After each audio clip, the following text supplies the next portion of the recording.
Hello everybody, I'm Tom Dorsey, president of Dorsey, Wright Associates, and this is the DWA Minute. It's the 11th of April, 2013, if you're keeping track of this. I wanted to talk about the market itself right now. We've gotten a lot of phone calls as the market continues to make new highs. People are worried whether they should get in, should not get in, what should be done. Let's look at it. Let's look at the indicators for a second. The indicators would suggest that we still have the football. That means you continue to run plays. Field position is not good.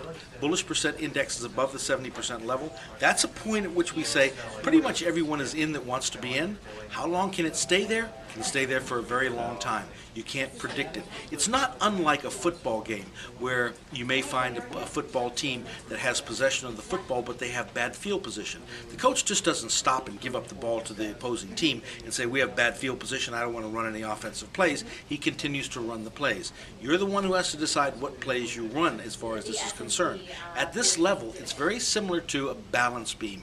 If you looked at a balance beam that was on the ground and I asked you to walk across this balance beam, you'd have no problem doing it. You'd walk across it, you'd probably go blindfold.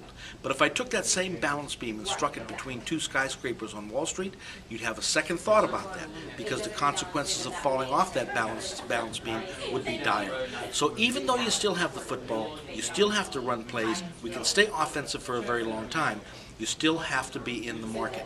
So there's no question about it. I think the market can possibly move higher. Bernanke's printing more money. That's always good for us. So that's what we've got for the DWA Minute today. We'll talk to you next week.